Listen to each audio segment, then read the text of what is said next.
வணக்கம். இன்னைக்கு ரொம்பவும் டேஸ்டியான அதுவும் ஹெல்த்தியான வாழைத்தண்டு பொரியல் எப்படி செய்யலான்னு பார்க்கலாம் வாங்க. அதுக்கு முன்னாடி உங்களுக்கு குக்கிங் பிடிக்கும்னா நம்ம சேனலை சப்ஸ்கிரைப் பண்ணிக்கோங்க. அப்டேட்ஸ் டெய்லியும் வந்துட்டே இருக்கும். வாழைத்தண்டு பொரியல் அதுக்கு இன்றைக்கி ஒரு வாழைத்தண்டு எடுத்திருக்கேன். அது கூடவே நம்ம பெரிய வெங்காயம் பெரிய சைஸில் 1, வேர்க்கடலை வறுக்காத பச்சை வேர்க்கடலை, தேங்காய் துருவல் கொஞ்சம் அதிகமாகவே எடுத்துக்கோங்க, கறிவேப்பிலை கொஞ்சமாக, பச்சை மிளகாய் 1, வேர்க்கடலை உங்கள் டேஸ்ட்டுக்கு ஏற்ற மாதிரி எடுத்துக்கோங்க. இப்போ ஒரு பவுலில் மோர் கொஞ்சமாக ஒரு 3 டம்ளர் அளவுக்கு மோர் எடுத்து வச்சுருக்கேன். எதுக்கு அப்படின்னா வாழைத்தண்டை கட் பண்ணி அதில் போட்டு வைக்கிறதுக்காக, கலர் சேஞ்ச் ஆகாமல் இருக்கும். வாழைப்பூ மாதிரியே தான். அந்த வீடியோ பார்க்கலன்னா நம்ம சேனலில் வாழைப்பூ பொரியல் வீடியோ இருக்குது, செக் பண்ணி பாருங்கள். வாழைத்தண்டை இப்போ நம்ம கட் பண்ணிக்கலாம். அதுக்கு இப்போ பாதியாக ஃபஸ்ட்டு ஒரு பெரிய கத்தி வச்சு கட் பண்ணிட்டேன். மேலே வாழைத்தண்டோடைய பட்டை இருக்கும், அதை ரிமூவ் பண்ணிக்கணும்.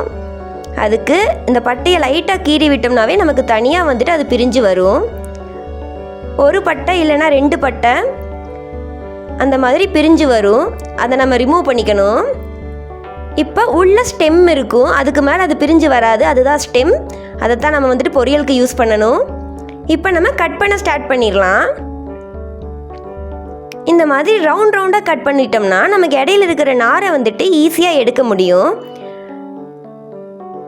ஸோ இப்படி ரவுண்டாக கட் பண்ணிவிட்டு இடையில இருக்கக்கூடிய நாரெல்லாம் கையில் வச்சுட்டு இந்த மாதிரி எடுத்து விட்டுருங்க. ஏன்னா சாப்பிடும்போது அது நல்லா இருக்காது, நமக்கு தொண்டையில் சிக்கிக்கிற மாதிரி இருக்கும், டேஸ்ட்டும் அவ்வளோவா நல்லா இருக்காது, துவர்ப்பு ரொம்ப அதிகமாக இருக்கும். அதனால் நம்ம இதை ரிமூவ் பண்ணிடணும். இந்த மாதிரி ரிமூவ் பண்ணிவிட்டு ஒரு 3 ரவுண்டு 4 ரவுண்டு அந்த மாதிரி வச்சுட்டு ஒரு சின்ன கத்தி எடுத்துக்கோங்க. நல்லா குட்டி குட்டியாக அழகாக கட் பண்ணிக்கோங்க. அப்போ தான் வாழைத்தண்டு பொரியல் பார்க்கவும் நல்லாயிருக்கும், டேஸ்ட்டும் ரொம்பவே நல்லாயிருக்கும். பாருங்கள், இந்த மாதிரி சின்ன சின்னதாக கட் பண்ணிக்கோங்க. சைஸ் பார்த்திங்கன்னா தெரியும், ரொம்ப சின்னதாக அழகாக கட் பண்ணிக்கோங்க. கட் பண்ணின உடனே நம்ம எடுத்து வச்சுருக்கிற மோரில் போட்டுடலாம். அப்போ தான் வாழைத்தண்டு கலர் சேஞ்ச் ஆகாமல் இருக்கும், இல்லைன்னா பிளாக்காக மாறிடும். அது துவர்ப்பு தன்மையால் தான் அந்த மாதிரி கலர் மாறுது. பார்த்திங்கன்னா இந்த மாதிரி நார் வரும். இந்த நார் எல்லாத்தையுமே எடுத்துருங்க. இது மாதிரி ஃபுல் வாழைத்தண்டையுமே நம்ம ரவுண்டாக கட் பண்ணிவிட்டு இடையில இருக்கக்கூடிய அந்த நார் எல்லாத்தையுமே எடுத்துட்டு குட்டியாக கட் பண்ணிக்கலாம். பாருங்கள், ஸ்ப்ரிங் ரோல் மாதிரி ரொம்ப அழகாக இருக்குது. இது எல்லாமே ஃபைபர் ரிச். இப்போ எல்லாத்தையும் கட் பண்ணி அந்த பவுலில் போட்டாச்சு. இப்போ இந்த மாதிரி ஒரு குச்சி எடுத்துக்கோங்க. நான் கறிவேப்பிலையோட குச்சியை நல்லா வாஷ் பண்ணிவிட்டு எடுத்திருக்கேன். இது ஒரு சின்ன ட்ரிக்கு. அதை அந்த பவுலில் இருக்கிற வாழைத்தண்டில் நல்லா மிக்ஸ் பண்ணி விட்டிங்கன்னா அந்த குச்சியில் இந்த மாதிரி 2ஆக பிரிஞ்ச மாதிரி குச்சி எடுத்துக்கோங்க. இருக்கிற நார் எல்லாமே வந்துடும். நமக்கு வாழைத்தண்டு ரெடி. பொரியல் பண்ண ஸ்டார்ட் பண்ணிடலாம். ஒரு பேனில் ஆயில் விட்டுட்டு எப்பயும் போல் கடுகு, உளுந்து, கடலைப்பருப்பு போட்டு மிக்ஸ் பண்ணி விட்டுருங்க. நல்லா ஃப்ரை ஆக வரைக்கும் தாளித்து விடுங்க. கூடையே கறிவேப்பிலையும் பச்சை மிளகாயும் ஆட் பண்ணிக்கலாம். ஓரளவு ப்ரௌனிஷ் ஆனதுக்கப்புறமா எடுத்து வச்சுருக்கிற பெரிய வெங்காயத்தையும் போட்டு நல்லா ஃப்ரை பண்ணி விட்டுருங்க. இந்த மாதிரி கண்ணாடி மாதிரி வெங்காயம் வதங்கி வந்ததும்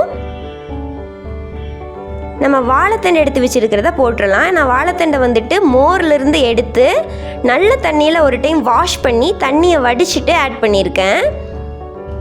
நீங்களும் இதே மாதிரி பண்ணி பாருங்கள்.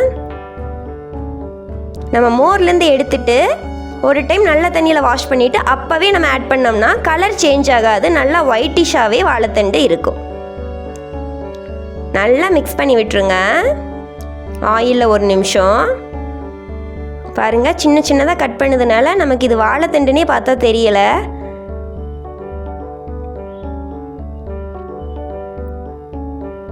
ஒரு நிமிஷத்துக்கு நல்லா மிக்ஸ் பண்ணி விட்டுட்டு ஆயில்லையே,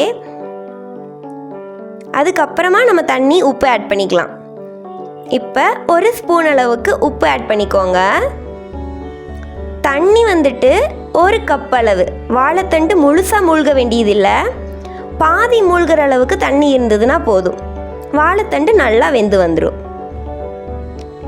இப்போ நல்லா மிக்ஸ் பண்ணிவிட்டு மூடி போட்டுட்டு 5 to 7 மினிட்ஸ் நல்லா வந்துட்டு வேக வச்சுருங்க. நம்ம சைடில் வேர்க்கடலை ரெடி பண்ணிக்கலாம். அதுக்கு ஒரு பேனில் ஒரு 2 ட்ராப் ஆயில் விட்டு வேர்க்கடலையை போட்டு நல்லா வறுத்து வச்சுருங்க.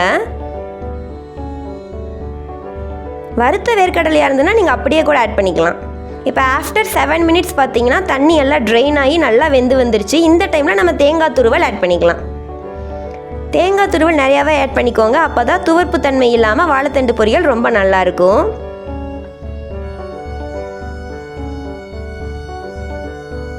தேங்காய் துருவலை ஆட் பண்ணிவிட்டு நல்லா மிக்ஸ் பண்ணி விட்டுருங்க. ஒரு நிமிஷம் சூடானதும் மல்லித்தலைகள், இது ஆப்ஷனல் தான். உங்களுக்கு மல்லித்தலை வந்துட்டு பொரியல் டேஸ்ட்டில் பிடிக்கும்னா ஆட் பண்ணிக்கோங்க, இல்லைன்னா வேண்டாம். இங்கே எல்லாருக்கும் பிடிக்கும், ஸோ நான் ஆட் பண்ணியிருக்கேன். மல்லித்தலைகள் ஆட் பண்ணிவிட்டு அதையும் நல்லா மிக்ஸ் பண்ணி விட்டுட்டு ஃபைனல் டச்சுக்கு வேர்க்கடலை, நம்ம வறுத்து ஆற வச்ச வேர்க்கடலை ஆட் பண்ணிக்கலாம். அப்போ தான் கிறிஸ்பியாக இருக்கும். நல்லா ஆறின பின்னாடி ஆட் பண்ணுங்கள்.